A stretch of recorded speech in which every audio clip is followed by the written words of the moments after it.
ప్రతి నియోజకవర్గంలోనూ కూడా రైతుల ఆత్మహత్యలు చూస్తే ఇప్పటికే 10ల సంఖ్యలోకి వచ్చినాయి.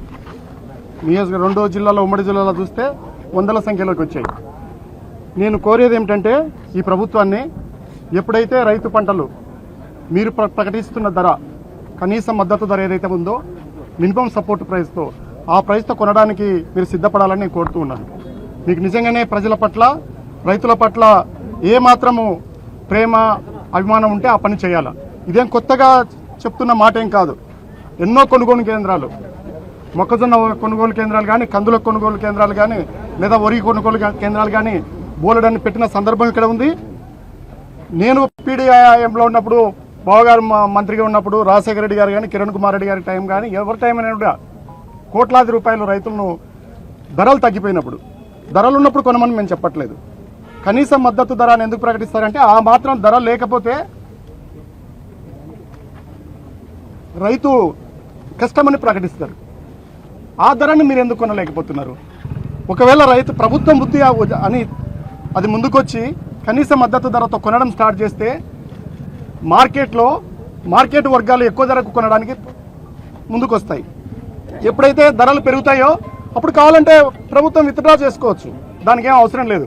మొక్కజొన్న, కందులు, అరటి అనేది నేను చెప్తున్నాను, మన జీవితకాలంలో చిన్నప్పటి నుంచి ఇప్పటి వరకు అంటే 50 ఏళ్ళు దాటుతుంది. ఎప్పుడైనా కూడా అరటి పంటను రోడ్ల మీద పోసిన సందర్భాన్ని చూసినారా?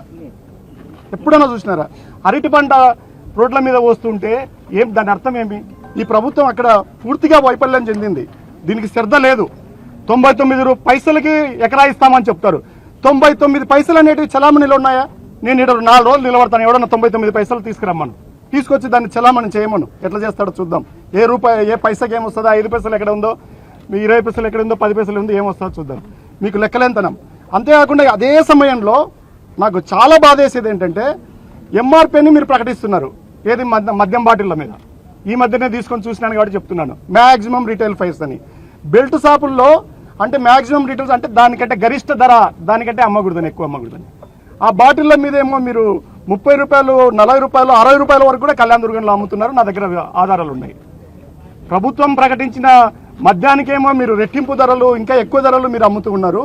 ప్రభుత్వం ప్రకటించిన పంటకేమో మీరు తక్కువ ధరలకు అమ్ముతున్నారు. అంటే మీకు లాభం ఉన్న చోట అట్లా చేస్తున్నారు, రైతుని ఇట్లా నష్టం చేస్తున్నారు. ప్రజలకి, ప్రభుత్వానికి ప్రధాన ప్రతిపక్షంగా మేము కూడా ఈ రైతులకు అండగా ఖచ్చితంగా నిలబడతాము, ఖచ్చితంగా ఉద్యమాలు చేస్తాము. ఈసారి ఆధారాలతో సహా నియోజకవర్గ వ్యాప్తంగా ఎవరైతే చనిపోయినారో వాళ్ళ వివరాలతో సహా, జాబ్తో సహా మేము ప్రకటిస్తాం. ఎక్కడెక్కడ ఎంతమంది, మా దగ్గర కూడా 10ల సంఖ్య దాటింది, సింగనమల దాటింది, చాలా చోట్ల మనం పత్రికల్లో వస్తున్నట్టుగా చూస్తూ ఉన్నాం. వీళ్ళందరినీ కూడా సమీకరించి పెద్ద ఎత్తున ఈ ప్రభుత్వం మీద తిరుగుబాటు చేయడానికి, కనీస మద్దతు ధర ఇచ్చేంత వరకు కూడా తిరుగుబాటు చేయడానికి సిద్ధంగా ఉన్నాము. అలాగే బెల్ట్ షాపుల్లో ఏదైతే ఉందో గరిష్ట ధరను మించి ఎక్కువ అమ్ముతున్నారో అది కూడా తగ్గేంత వరకు కూడా ఈ నల్ల చొక్కాలు వదిలిపెట్టేది కూడా లేదని చెప్తున్నాను.